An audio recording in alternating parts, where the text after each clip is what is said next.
আমার কথায় ভুল হলে আমাকে ক্ষমার দৃষ্টিতে দেখবেন, কেননা আমি ছোট মানুষ। টুপি একটা বিশ্বাস, কোনো রাজনৈতিক লেভেল না। কিছু মানুষ আছে যারা সব কিছুতেই অযথা বাড়াবাড়ি করে, মানুষকে না বুঝে লেভেল লাগাতে ভালোবাসে। আসলে সমস্যা তাদের চিন্তায়, মানুষের পরিচয় না। টুপি মানেই কোনো দল না। টুপি মানেই আমাদের আকাঙ্ক্ষা, আমাদের ভালোবাসা। টুপি পরলেই কেউ জামায়াত হয়ে যায় না, টুপি পরলেই কেউ শিবির হয়ে যায় না, টুপি পরলেই কেউ বিএনপি হয়ে যায় না, টুপি পরলেই কেউ আওয়ামী লীগ না।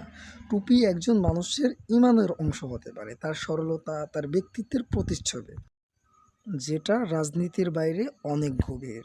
কেন আমরা এত সহজে একটা টুপির ভিতর পুরো একটা দল খুঁজে পাই? কেন একজন মানুষের বিশ্বাসকে রাজনীতির লেভেলে বেঁধে ফেলি?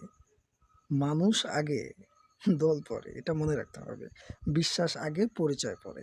নিজের চোখের দৃষ্টি বদলান, মনের রং বদলান, তবেই বদলাবে আপনার দেখার পৃথিবী।